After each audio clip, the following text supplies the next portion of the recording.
Previously, in part 1 to 3 of the Gurnard Goes to Sea in 2023, I camped in the island of Egg, Loch Nevis, the Sandy Isles and Loch Tarbert, before heading south to Loch Tarbert and Jura, where I met and ate a lobster called Leon, then had to deal with a venomous stowaway snake, as well as enjoying a few lazy days. I also mentioned that I had to go to Port Aske on Islay to get fresh food as my sausages had gone rancid in the heatwave. It was a lovely morning with blue skies and a nice warm breeze. I was a little early for the shop to be open, so I slowly made my way there, sometimes trawling a lure and sometimes just admiring the scenery. I guessed it was too early for the fish, as I never caught anything worthwhile. But the scenery made the journey worthwhile. The beaches to south of Loch Tarbert are often cut with huge basalt dikes that stretch across the sand and shingle, making for interesting shapes and walls. To pass a little more time, I landed in a small sheltered bay to take a closer look and chuck the drone into the air. I kept the drone close and low, as there were a few seabirds around, and I have found some birds display territorial behaviours by diving towards the drone. I don't want to lose this one to a bird attack, nor do I want to upset the birds.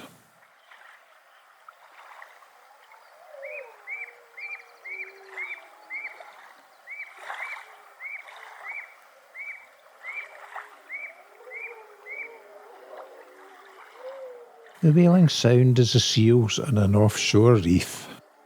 It was now 9 a.m. and shop opening time, so I jumped back into the boat and headed for Port Aske, passing the Islay Whisky distillery as I went. I had a flask of this whisky back at the tent and enjoyed some of it while scoffing Liam the lobster. And leaving Port Aske, I headed back to Loch Tarbert to stash the lobster, before heading back across to Islay at Ruval Lighthouse, on the very northeastern tip of Islay. My plan was to head west along the north coast of Islay to see the sandy beaches at Loch Gurnard. It was my first time going along this interesting coastline, which has lots of natural arches, sea stacks, caves and sandy bays. And of course I just had to land for a better look at Baganda Doris, if that's how it's pronounced, to let the drone have a look around.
Then it was back to the boat to continue heading west along this fascinating coastline.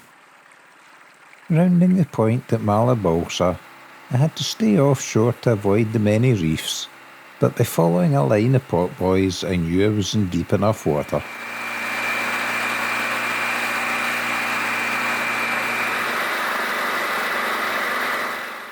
I passed many interesting bays but couldn't land due to the reefs. But at this particular pinnacle, I just had to find a way ashore. It was time to fly the drone in a confined space, which proved interesting.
The drone was certainly relieved when it landed safely, as its obstacle avoidance sensors were beeping constantly.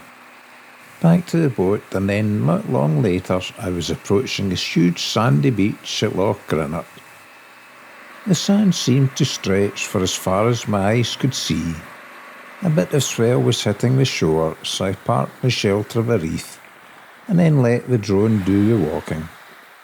It was such a beautiful, warm, sunny day in June, which made it hard to believe that the crystal clear waters off the west coast islands and huge sandy beaches had no other visitors walking along them except for me.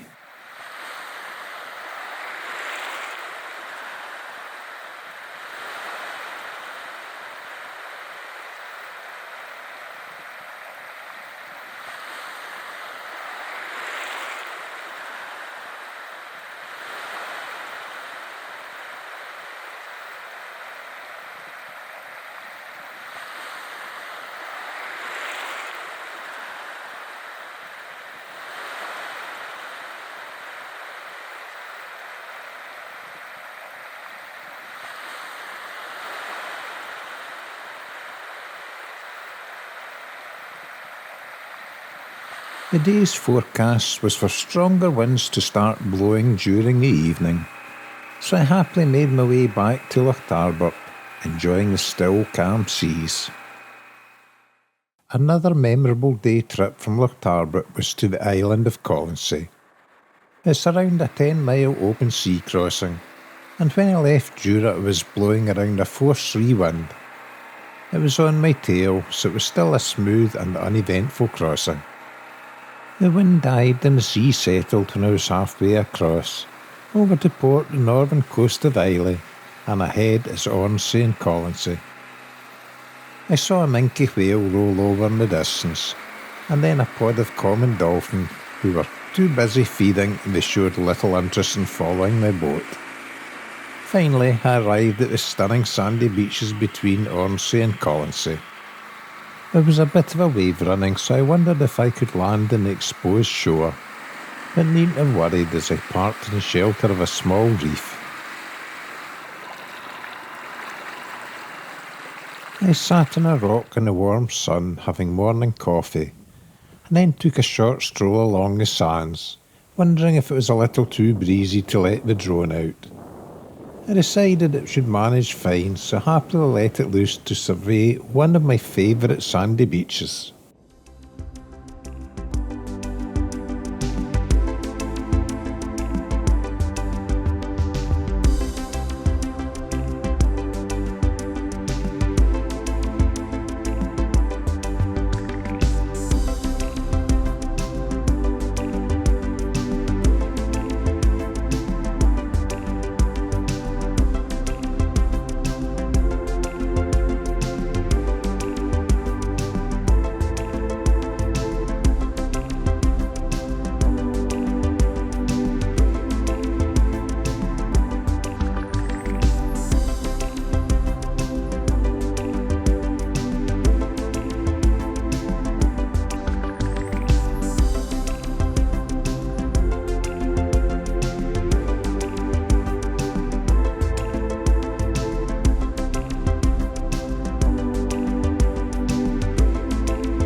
It was interesting watching the drone footage, as I was not aware was another lovely sandy bay on the other side of the high sand dunes, and it would have been sheltered from the now freshening wind blowing out the northeast. I was now heading straight into the waves as I made my way towards Colonsay, passing more lovely sandy bays on the way. Colonsay is of course Colonsay's main village, and it's where the ferry terminal is. I believe there's a small shop here, but I have no idea if it's better stocked than the Port Askig store, as I have never been in it. A trip for my next visit, perhaps. The wind was now blowing a good force 4, which meant I was often at displacement speeds, and could only use the waterproof GoPro camera. The tide race combined with the waves made rounding the northern tip of Colonsay a bouncy journey, requiring all my concentration as sharp pyramid-shaped waves hit the boat from all directions.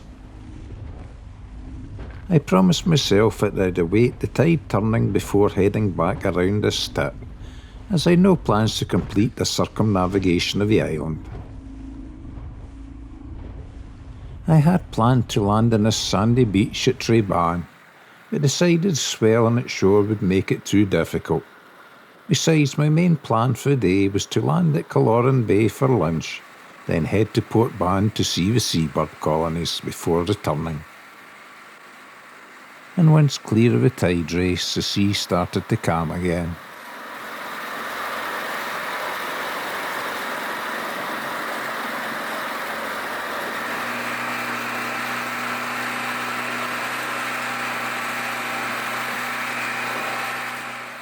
Colloran Bay has another beautiful sandy beach, which I wanted to see, and although it was sheltered from the north winds, the remains of Atlantic rollers were breaking in the shore, so once again I landed in a sheltered spot behind a reef. I enjoyed my picnic lunch, then exercised the drone, which produced this lovely footage.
Refreshed, relaxed and happy I'd seen Colloran Bay, I jumped back into the boat and headed south along the western side of Colonsay. The island is well known as a bird nature reserve, and I was now heading for the high cliffs at Port Ban, the nesting area for thousands of common and black guillemot, razorbill, shearwater, kittiwake, to name a few species. The rolling swells helped mark the reefs I had to avoid entering this amazing rocky amphitheatre, where the sound of so many birds is something else, as is the smell and sight of them sitting on every available ledge in the vertical cliffs.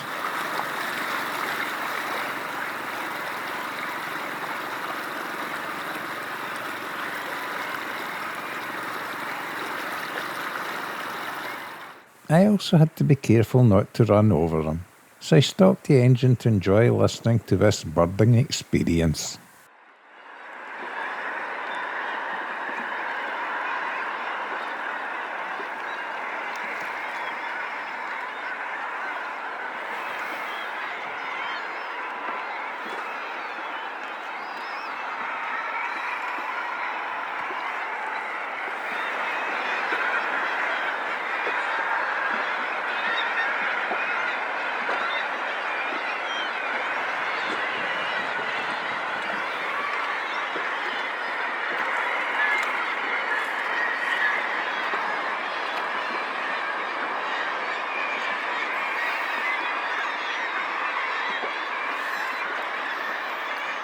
I'm not a bird brain, but I really appreciate such a wonderful sight. Having seen all I wanted to see at Colonsay, I turned around and headed back the way I came. The wind had died by this time, making my passage round the north tip much smoother. But once again I didn't stop at Treban Beach. I felt it was a bit busy now. The tide race was now but a mere ripple, so I headed diagonally straight across the open sea, heading for camp at Loch Tarbert in Jura. Happy another day's adventure was done. I hope you've enjoyed the video, which will be continued in episode 5. Thanks for watching.